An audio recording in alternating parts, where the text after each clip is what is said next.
Hey, here we're back with some more garage talk.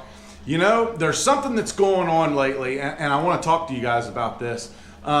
It's a very, very interesting time, and why I say that is with cranking rods, and these are both halos, and all the trocars seem to be all stuck together. Look, can you believe this? How did this even happen that quick? Got it. So forever cranking rod, and I love this.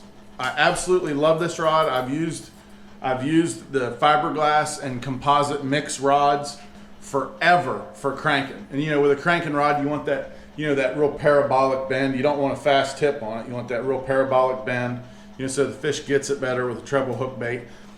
Just about all treble hook baits that I throw, topwater, whether it's a lipped crankbait like this, lipless, whatever, always I have it on a cranking rod. But these rods, there's no doubt they're big rods. They're not heavy, but they're heavier than a graphite rod.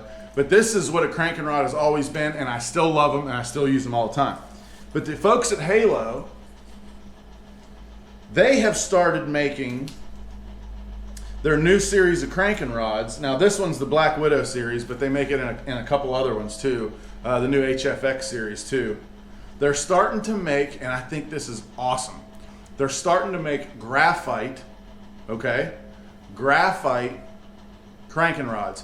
So the technology is getting better now that we can make that real soft, moderate action rod and a graphite rod. And you say, okay, that's cool, JT, but what's the difference between the two? If it's the same action in the two rods, what's the difference then? What's the advantage or disadvantage?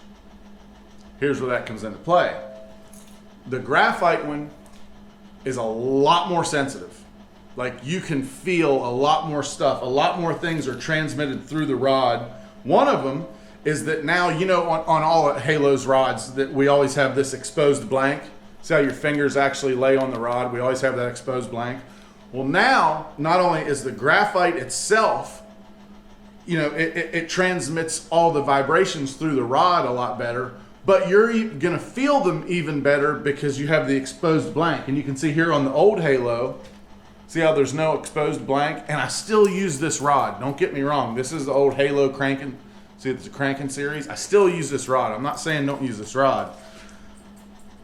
But for stuff like crankbaits and lipless baits, where I wanna feel all that stuff, this is hard to beat. I hate to tell you not to use this rod because I love it and it's absolutely awesome. But now that I've got to try some of these graphite cranking rods from Halo, dude, I mean, it's the real deal. So I think with all my lipless and lipped crankbaits, I'm probably still going to throw topwaters on the regular cranking series, the fiberglass and composite one. But the new graphite cranking rods, I mean, and you know, I got a 7.3-to-1 Ardent Apex Grand on this one, and I got an Ardent Apex Elite 6.5-to-1 on this one. But as far as the rod, man, I think for anything but topwater, man, I'm going with the new cranking series. I mean, the exposed reel seat, you can just feel it better, but the action's still the same. It still loads the same. The whole rod still bends. Real parabolic, real moderate action.